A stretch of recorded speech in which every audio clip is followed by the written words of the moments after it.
यह कहानी एक जादूगरनी की है जिसने पूरे गांव पे कब्जा कर लिया था और सभी गांव वालों को परेशान करती थी। इसका पहला पार्ट अगर आपने नहीं देखा है तो प्लीज जाके वीडियो में पहला पार्ट देख लें। जब राकेश ने दीनानंद चाचा से पूछा कि जादूगरनी को कैसे मारे, तब दीनानंद चाचा ने राकेश को सारी बात बताई कि वह गोपाल के पास जाए और उससे पूछे जादूगरनी को कैसे मारा जाए। तब राकेश उसी समय निकल जाता है गोपाल के पास। जब वो गोपाल के पास पहुंच जाता है तब गोपाल उसे बताता है। गोपाल ने कहा, मैंने एक बार जादूगरनी के महल में जाकर उसका गला दबाया था ताकि वह सोते सोते मर जाए, लेकिन वह मरी नहीं क्योंकि उसने अपने प्राण एक तोते में रखे थे। राकेश को बहुत आश्चर्य हुआ। उसने पूछा, लेकिन ऐसा क्यों चाचा?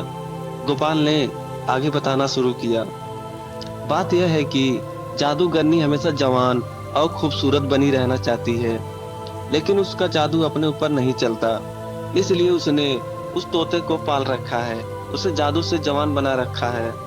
उसके अंदर जादूगरनी के प्राण हैं, इसलिए वह भी जवान बनी रहती है। अगर कोई उस तोते को मार दे तो सब ठीक हो जाएगा। राकेश गोपाल से विदा लेकर अपने गांव वापस लौट जाता है। रात होते ही वह चुपचाप जादूगरनी के महल में पहुंच जाता है। वहां देखता है कि जादूगरनी सो रही है और उसके पास ही मेज पर एक पिंजरा था जिसमें वह तोता था। राकेश ने तोते को एक हरी मिर्च खाने को दिया। तोता बहुत खुश हो जाता है। फिर राकेश उससे कहता है, तुम कब तक इस पिंजरे में रहोगे? तुम चाहो तो मैं तुम्हें आजाद कर सकता हूँ। तोता बोला, मुझे कोई भी इस कैद से बाहर नहीं निकाल सकता। राकेश बोला, कोई तो रास्ता होगा। तोते ने कहा, अगर कोई मुझे मार दे तो मैं आजाद हो सकता हूँ। मैं मर गया तो जादूगरनी की जान चली जाएगी। उसकी जान जाते ही मैं दोबारा जिंदा हो जाऊंगा, क्योंकि मेरे अंदर दो जान है। राकेश ने पूछा, लेकिन तुम्हें कैसे मारा जाए जिससे तुम्हें तकलीफ ना हो? तोते ने कहा, तुम किसी तरह इस कमरे में धुआं भर दो, दम घुटने से मैं मर जाऊंगा। राकेश सारी बात सुनकर वापस आ जाता है। अगले दिन वह रात को जाकर देखता है कि जादूगरनी सो रही है। वह अपने साथ कुछ लकड़ियां लाता है, उन्हें जलाकर खिड़की के अंदर फेंक देता है। फिर खिड़की बंद कर देता है बाहर से। धुएं से जादूगरनी उड़ जाती है।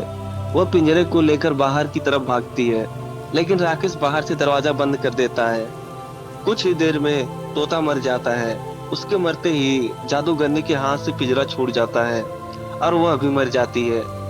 यह सब राकेश बाहर से देख रहा था। जादूगरनी के मरते ही वह खिड़की खोलकर अंदर जाता है और पिंजरे को बाहर ले आता है। कुछ ही देर में तोता जिंदा हो जाता है और तोता कहता है, आपका बहुत बहुत धन्यवाद, आपने मुझे पुनर्जीवित किया।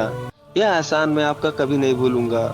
राकेश उसी समय अपने गांव वापस लौट जाता है और यह बात सुबह होते ही सब गांव वालों को पता चल जाता है। इस तरह राकेश की हिम्मत और सूझबूझ से गांव वालों को जादूगरनी से छुट्टी मिल जाती है। दोस्तों, ऐसे ही कहानी देखने के लिए हमारे चैनल को सब्सक्राइब करें प्लीज दोस्तों, सपोर्ट करें।